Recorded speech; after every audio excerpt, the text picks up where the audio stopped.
One Piece. More like one long piece of media. Wow, that was bad. You know, the other day, I started watching it again, and I'll get to why. I was about 568 episodes in.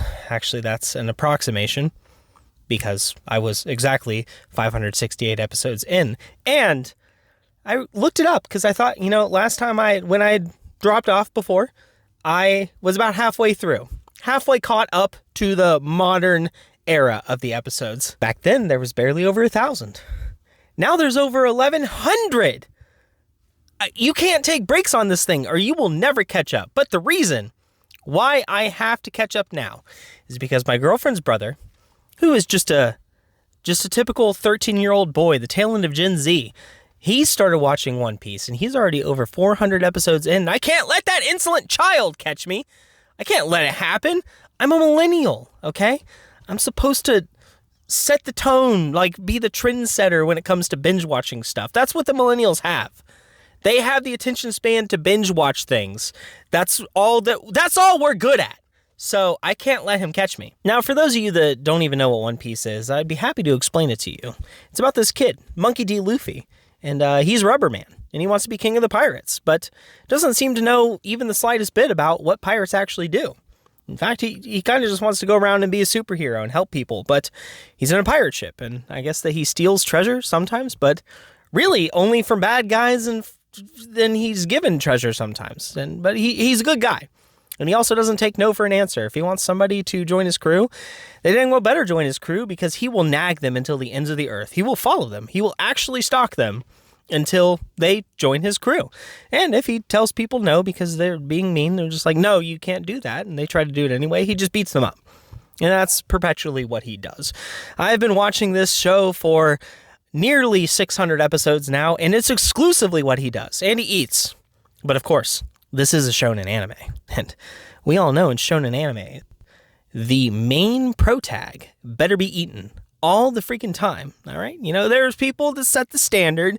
We've got our Gokus and things like that. And we know that if you're in an anime and it's shonen and you are the main protag, you have an appetite. Simple as that. Now, if you have heard of One Piece, but have chosen not to watch it thus far, it's probably because of the insurmountable feeling that you feel in your feeling of feelings when you know that 1,100 episodes are required just to catch up to an ongoing story.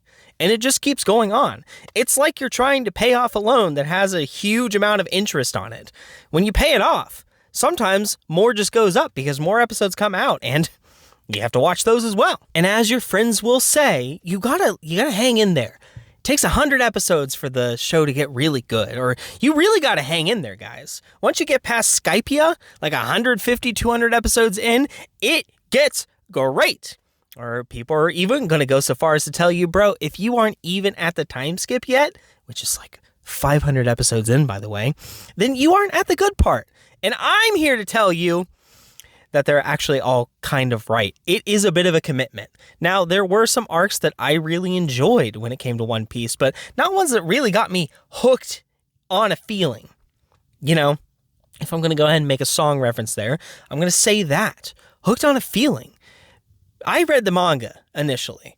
I didn't immediately go into the anime because when I was growing up, I was already partially grown. I was not a young boy. I was old enough to understand a bit of quality. And 4Kids Animation tried to have their way with One Piece in what is honestly more grotesque than a Saw movie. Hey, love a girl who treats me like dirt.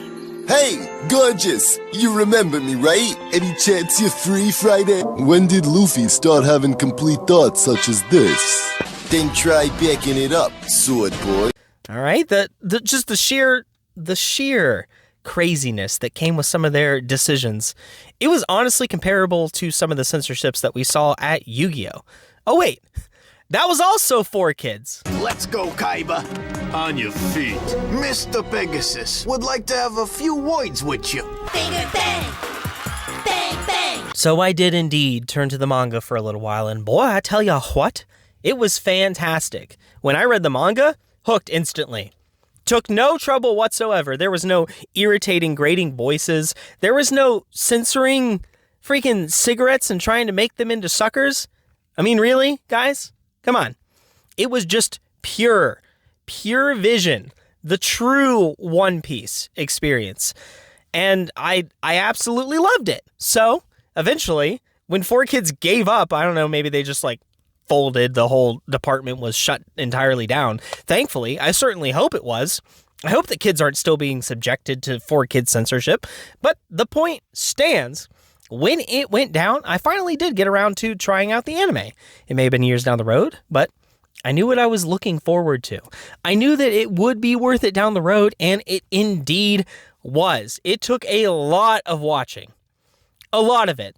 And I'm not going to lie, I may have looked up a guide on episodes that were entirely filler and skipped a few of them, but I didn't skip all of them. I did indeed watch a few. And I have to say, now that I'm over 500 episodes in, I am pretty well hooked again. I'm excited to catch up on this anime. I know that there are a lot of awesome things to show up, a lot of huge fights, and even the small fights. They last like 20 episodes, and they're not just yelling the entire time. Granted, to be fair, every single opening takes 4 to 5 minutes, including the recap, and there's a next time on One Piece bit that takes another 1.5 to 2 minutes at the very end, so you're really only getting 14 to 15 minutes of runtime per episode. But a lot really is happening during it, and it is fantastic. I cannot recommend it enough. For a story whose main character rivals even Goku in intelligence, there is a surprising amount of depth to be had. If you are really into the type of story where breadcrumbs will be planted really early on and then you have to wait an insane amount of time for the payoff of that, this is really the one for you. Honestly, there are some story plot lines that were introduced really early on that still haven't been answered. Not to the full extent, at the very least. They just slowly bring it back up again. Every once in a while, there are things that were brought up in episode 100. And here we are, 500 episodes later of me watching, and it's still not answered. I still have no idea. It has been barely touched on, and there are so many instances of that happening. I find that fantastic. I love those long payoffs.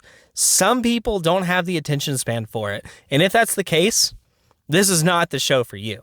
However, if you find that stuff even remotely interesting, I highly recommend sticking around for the long haul. At the very least, pull up a filler guide, skip the filler episodes, and skip the intro to the episode, skip the next time on One Piece, enjoy the 15 minutes of solid airtime that you have per episode, and just hammer through the sucker, because it is absolutely worth it. There is plenty of good anime out there. I would argue that there is an anime for absolutely everyone. For example, if you refuse to watch anime but you love Harry Potter, why aren't you watching Mashal yet?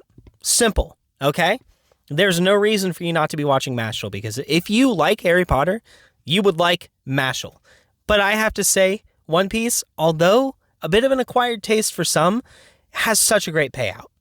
I think that it is absolutely worth it, and is honestly one of the best anime I have ever watched. The depth to the story is insane. The emotional beats, they get me every time. For characters that are 99% of the time not very serious, when they do get serious, it's like Spider-Man when he stops talking to me. You really pay attention. It means so much when the moment becomes serious, because it's usually not. It throws you out of your zone. You don't expect it to happen, and then boom, something insanely sad, dramatic, depressing, really thought-provoking occurs just out of nowhere. And some of the speeches, I mean, Doflamingo's speech, for example, my goodness. It's a story that from the very beginning is absolutely flipped on its head. You see the Marines, the people who to the world are supposed to be the good guys, absolutely being cruel, unimaginable monsters to just regular people. They're the bad guys. They are the bad guys of the story. However, they're not entirely bad. There are people who are members of the Marines that are genuinely good people trying to change it from the inside. Some that don't even realize that it's bad to begin with. And then there's the pirates, the people that are supposed to be bad, but you come to find half the pirates are just out there trying to protect people too.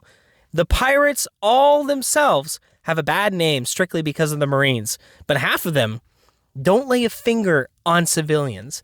They don't do anything bad to anyone, and they offer protection instead of raiding places. The other half pirates, yeah, they're bad guys. And then there's revolutionaries and everything. It is all so nuanced and so in-depth. Nothing is black and white. There is no side that you can look at and be like, yes, those are bad guys. And just the same, you can't look at another side and say, yes, those are good guys. It's simply not the case. There's good Marines, good pirates, bad pirates, everything in between. There are literal terrorists in this story, and no one seems to like them.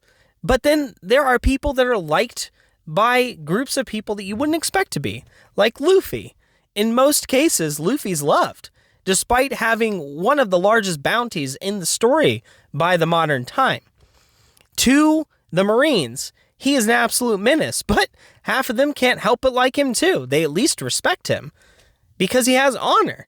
It's ridiculous. This story is insane to me, and I cannot stop recommending it. Heck, I dedicated an entire video into just talking about it. It's not even necessarily trending right now or anything like that. I just felt like recommending One Piece to you all. So please, go check out One Piece. I'm going to play for you Doflamingo's little speech in the dub, of course, because I am that weeb trash. All right. I watch dubs. Freaking deal with it. You don't like it? You don't like it. But hey, while you're watching that, while you're listening to that speech, check out this video here. Well, it's not going to show up yet. It'll show up in a little while. But check out the video that pops up at the very end. I'd really appreciate it. YouTube curated it personally for you. The algorithm decided what you might like best from my channel. So, I hope you check it out. Leave a like and subscribe. And thank you. Pirates are evil. The Marines are righteous. These terms have always changed throughout the course of history. Kids who have never seen peace and kids who have never seen war have different values. Those who stand at the top determine what's wrong and what's right. This very place is neutral ground. Justice will prevail, you say? Well, but of course it will. Whoever wins the war becomes justice.